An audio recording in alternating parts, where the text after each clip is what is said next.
sharing warna merah ini ya. Bank Indonesia Aceh mencatat pertumbuhan ekonomi di Aceh alami sedikit kenaikan dibandingkan dengan tahun lalu.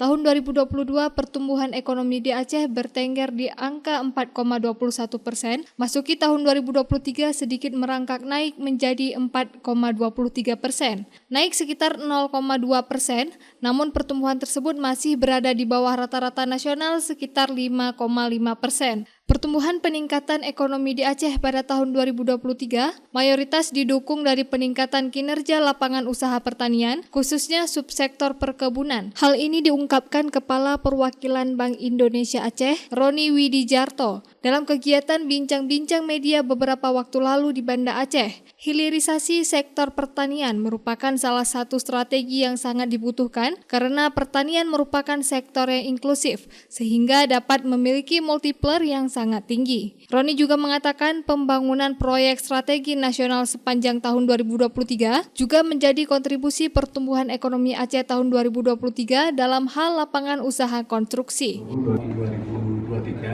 Aceh sedikit mengalami akselerasi dari tahun 2022 4,21 menjadi tahun 2023 4,23. Artinya termasuk daerah yang masih mengalami akselerasi pertumbuhan ekonominya. Dan pertumbuhan ekonomi yang meningkat ini di Aceh itu juga disertai dengan inflasi yang terjaga. Jadi Aceh untuk tahun 2023 realisasi inflasi itu adalah 1,53%.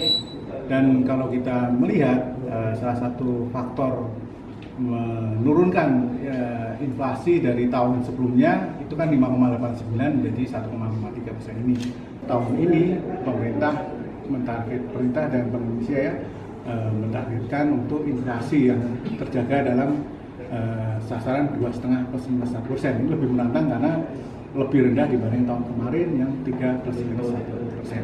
Jadi kita melihat struktur ekonomi Aceh dominan di pertanian ya.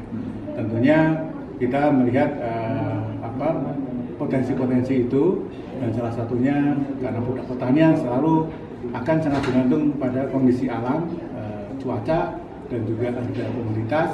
Yang menjadi tantangan di Aceh salah satunya adalah bagaimana nanti meningkatkan nilai tambah. Karena kalau dari sektor pertanian ya, kita kan 30% ya, 30% di sektor pertanian. Sebenarnya produk-produk itu masih bisa menghasilkan nilai tambah yang tinggi. Dari Banda Aceh, Lala Nurmala melaporkan untuk Puja TV Aceh.